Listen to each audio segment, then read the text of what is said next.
ألم يعلموا أن الله يعلم سرهم ونجواهم وأن الله علام الغيوب.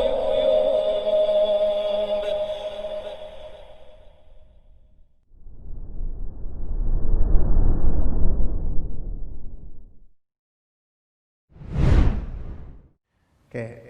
Bismillahirrahmanirrahim. Alhamdulillah wassalatu wassalamu ala Rasulillah wa ala alihi wa sahbihi wa man walah, amma ba'd. Kita melanjutkan kajian serial untuk penuntut ilmu, dan pada kali ini kita akan membahas beberapa contoh pembangkit semangat.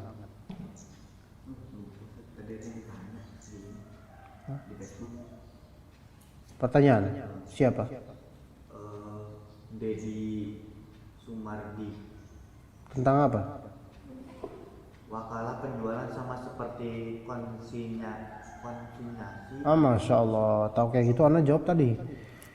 Ada itu konsinyasi ya.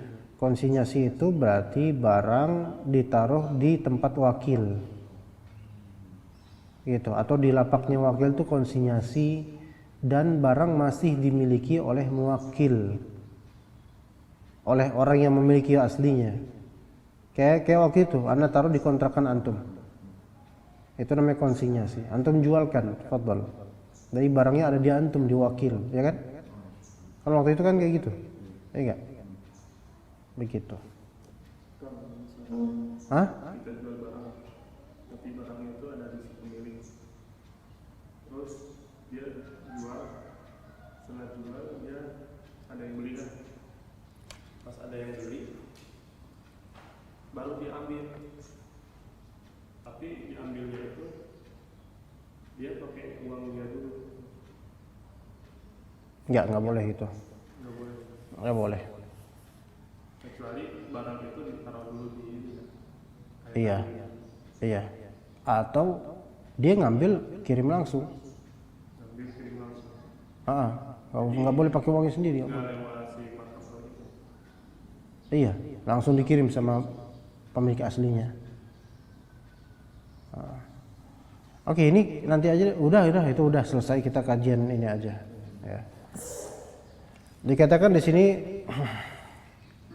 oleh Syekh Sadhan hafizullah, di sini kami akan sebutkan beberapa contoh.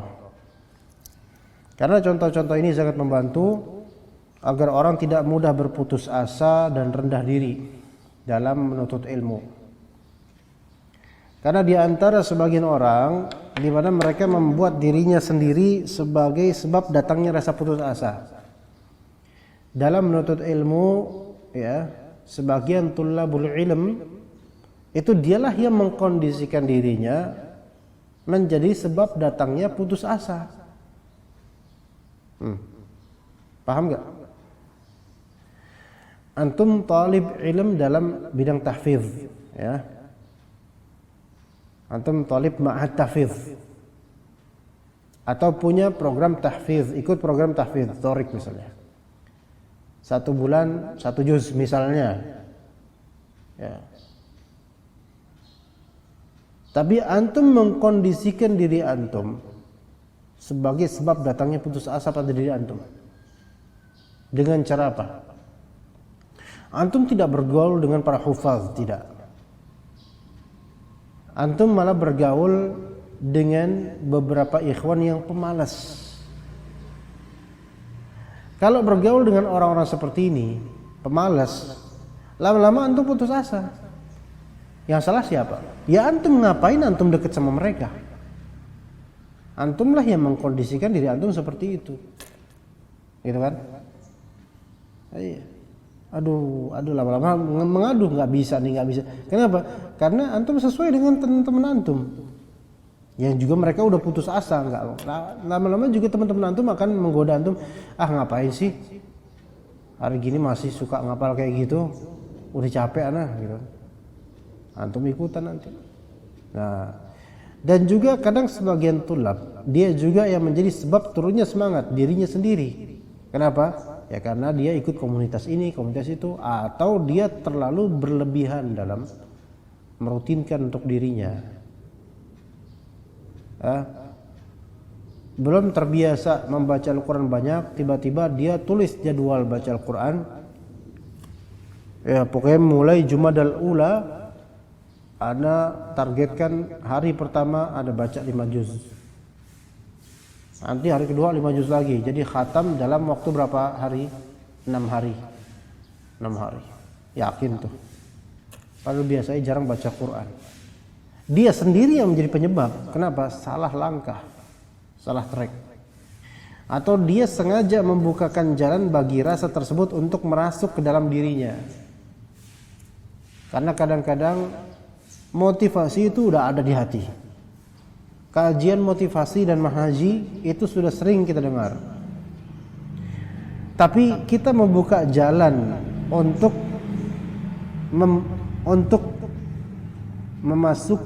membuka jalan masuknya putus asa ke hati kita. Kita yang buka jalan. Iya, sehingga terpengaruh qalbu kita dan kemudian terpengaruh jam belajar kita. Karenanya wajib bagi kita untuk banyak membaca sejarah hidup para ulama salaf, sebab di dalamnya terdapat kebaikan yang sangat besar. Hal ini agar Anda mengetahui berapa nilai kedudukan diri Anda di dalam agama ini dan sampai mana perhatian Anda terhadap agama ini, serta seberapa besarkah semangat Anda dalam memperjuangkan agama ini. Ya. Jadi tahu diri kita. Kalau kita melihat riwayat salaf, kita tahu diri. Karenanya janganlah Anda meremehkan sedikit pun dari diri Anda sendiri, sebab sungguh Allah telah memberikan karunia kepada Anda berupa akal dan anggota badan yang dapat membantu Anda mewujudkan apa yang menjadi tujuan utama Anda.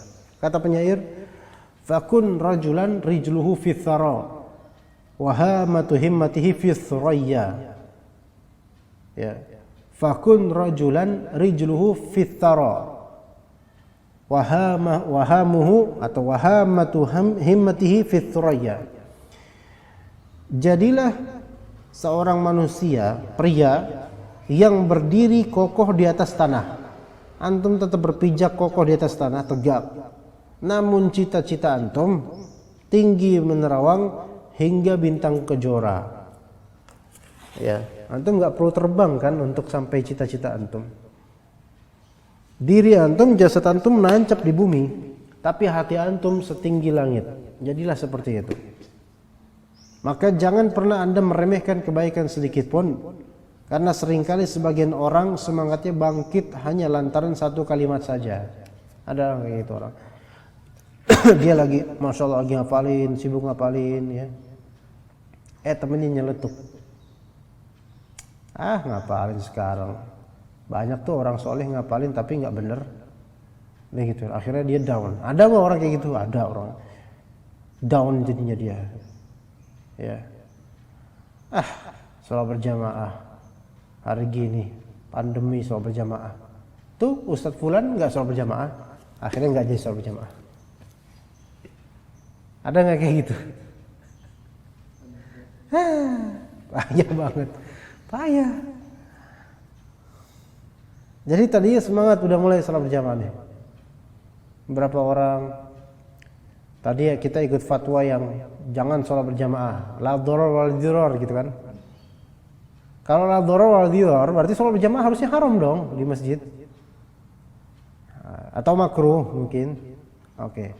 Tapi karena melihat kok orang-orang pada biasa aja mulai sholat berjamaah. Semangat lagi sholat berjamaah, ya kan? Oke. Nyeletuk kemudian satunya. Antum rajin ya sholat jamaah sekarang. Antum nggak khawatir banyak bersin-bersin di masjid. Ternyata kalimat tersebut walaupun sederhana sampai ke hati, nggak jadi lagi sholat berjamaah gara-gara kekhawatiran yang insya Allah tidak terjadi apa-apa insya Allah. Gitu. Jadi seringkali sebagian orang semangatnya bangkit hanya lantaran satu kalimat saja, tapi ada juga semangatnya runtuh hanya karena satu kalimat saja. Nah, jadi kita fokus ke ini. Ada orang yang bangkit karena satu kalimat saja. Namun satu kalimat itu menimbulkan satu pengaruh yang sangat besar dalam dirinya. Bisa tuh, ada orang dapat hidayah kayak gitu. Ya. Contoh misalnya, ada seorang ikhwan, dia tadi di pesantren, belajar di pesantren, kemudian lulus pesantren begajulan karena baru melihat dunia luar gitu kan biasanya kalau di waktu pesantren dia hanya melihat tembok di mana-mana, nggak bisa keluar, lihat luar jadi nggak jelas lah. Kemudian tetibanya, ini cerita saja, tetibanya ada orang menasihati dia, akhi,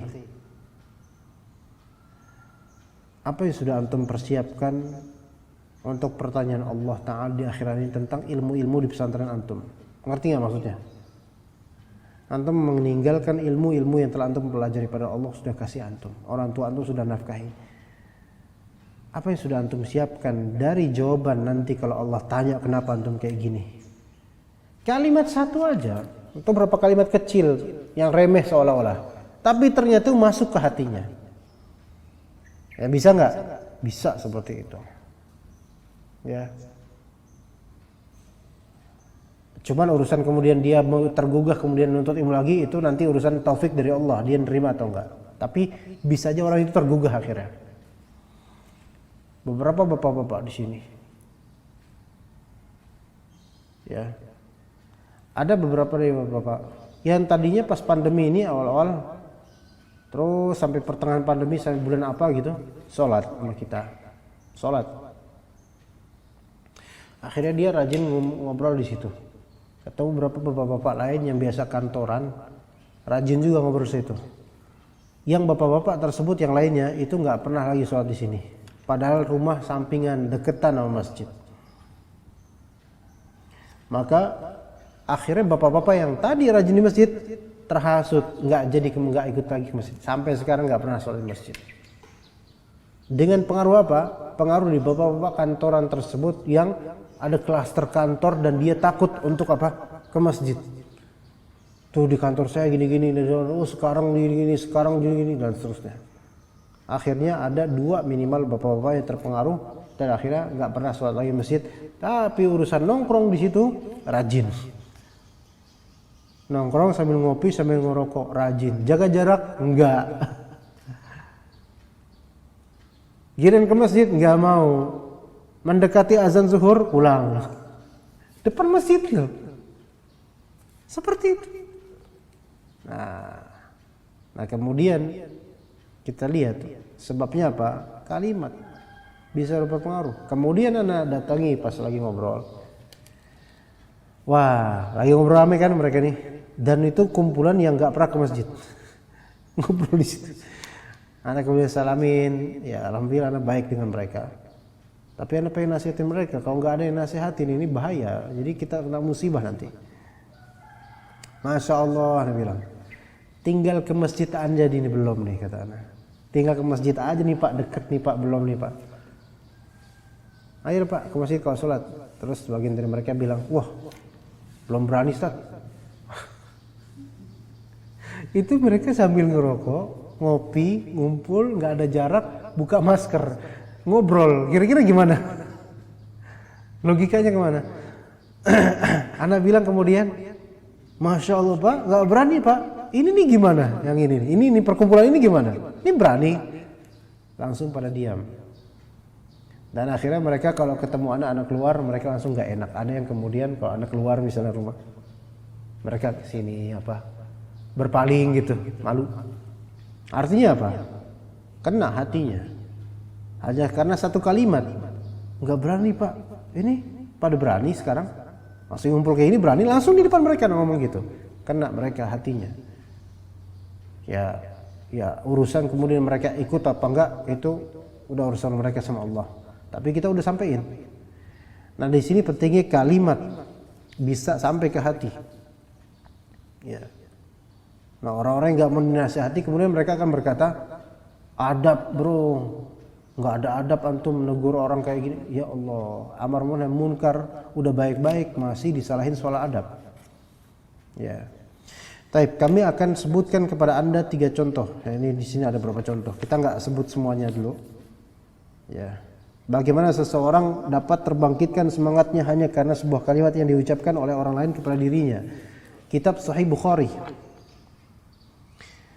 Kitab ini merupakan kitab yang paling valid dalam Islam setelah Al-Quran Al-Karim.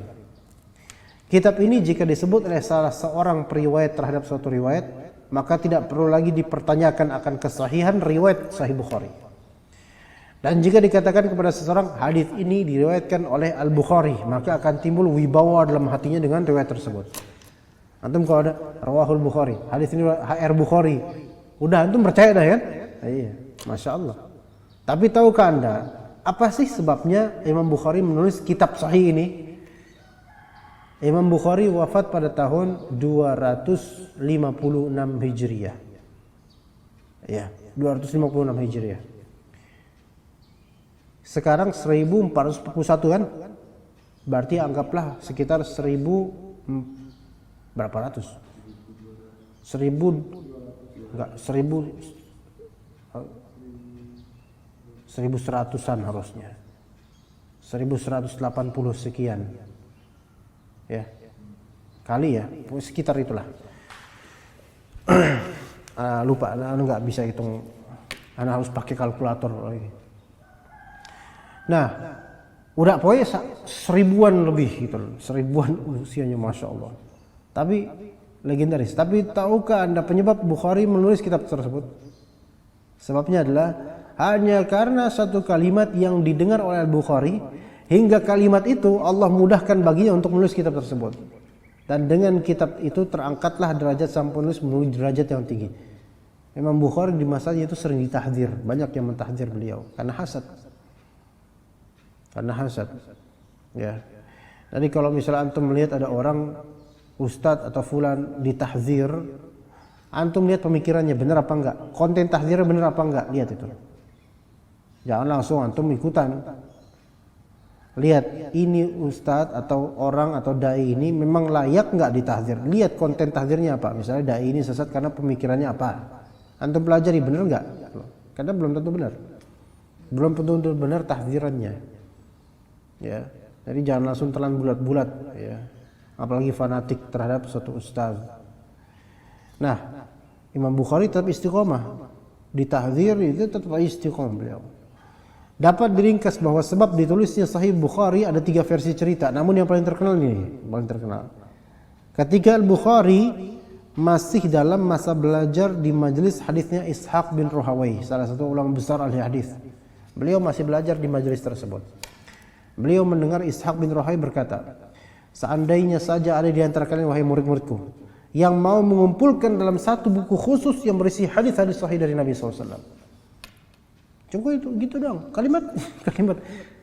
Siapa di antara kalian coba ada nggak yang mau nulis satu kitab khusus hadis Nabi?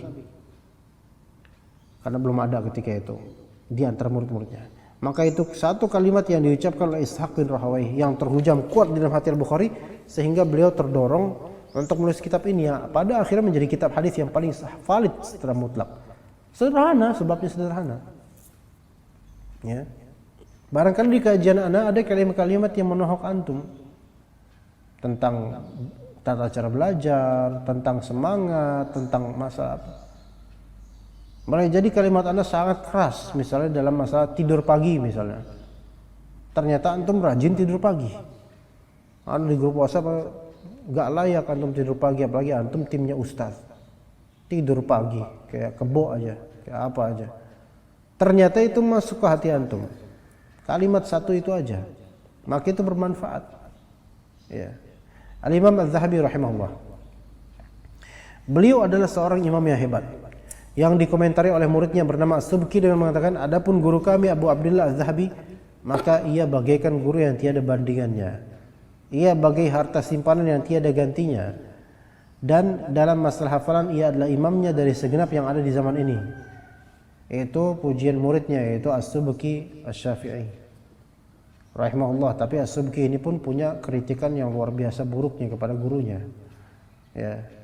Tapi memang selayaknya seorang murid itu memuji gurunya di luar konteks gurunya, di luar kehadiran gurunya. Ya, ketika ditanya sama talib lain atau orang lain, gimana menurut antum Ustaz Hasan? Antum jangan jelek-jelekin ana, walaupun ana jelek. Nggak boleh kayak gitu, ya. Ustaz Hasan tuh Allahul Musta'an lah orangnya. Jangan, ya, ngajarnya itu na'udzubillah. Ana betah-betahin aja karena nggak enak sama beliau. Ini gimana ini murid nggak bener ini, durhaka kayak gini gitu. Ya ana nggak minta dipuji juga, cuma antum jangan menjelekkan. Jaga kehormatan guru gitu loh. Arti namanya adalah emas, zahabi, ya. Dan beliau memang bagaikan emas. Az-Zahabi adalah pakar dalam masalah kritik periwayat. Ia adalah tokoh besar ilmu rijal. Dalam hal ini seakan-akan seluruh umat ini dapat ia kumpulkan, lalu beliau periksa satu persatu akan keamanan orang-orang tersebut. Kemudian beliau kabarkan perihal orang-orang tersebut sesuai dengan pandangan orang yang sehidup sezaman dengan orang-orang yang dikabarkan tersebut, yaitu para perawi ahli hadis kan di zaman salaf dulu. Beliau tahu semuanya dan beliau bisa mengabarkan kepada kita penilaian-penilaian tentang para salaf oleh para salaf itu sendiri. Namun tahukah Anda bahwa sebab yang mendorong Imam Zahabi untuk memperdalam ilmu hadis adalah lantaran satu kalimat yang ia dengar dari salah seorang ulama di zamannya itu yang bernama Al-Barzali. Yaitu tatkala Barzali melihat tulisan di dalam buku catatan Az-Zahabi. Jadi Imam Zahabi punya buku catatan, kayak antum nyatat misalnya, ya. Al-Barzali seorang imam ulama di zaman itu. Maka Barzali berkata, sungguh tulisanmu ini wahai Zahabi seperti tulisannya para pakar hadis.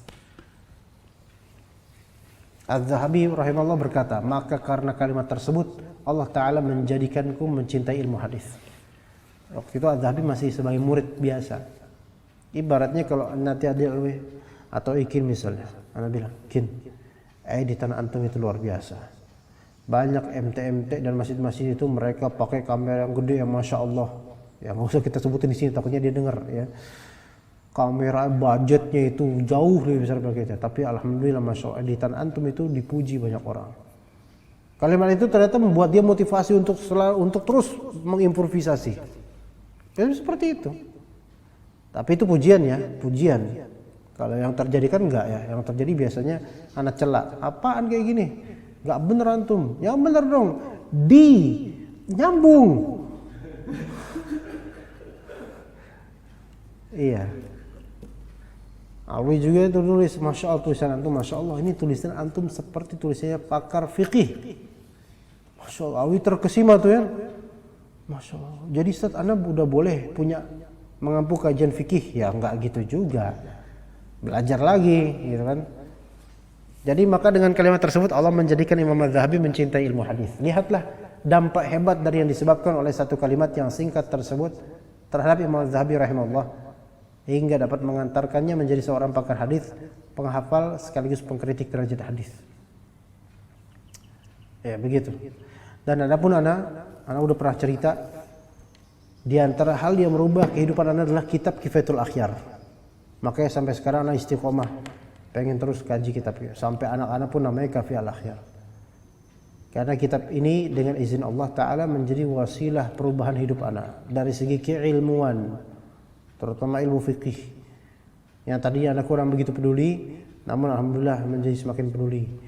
Nah, anak menemukan apa? Kitab Kifayatul Akhyar, rongsokan bekas pelajaran ibu anak waktu masih sekolah di Madrasah Syafi'iyah di daerah Tebet. Ya, itu anak melihat tulisan ibu anak, terjemahannya, maharokatnya pakai pensil, kelihatan itu.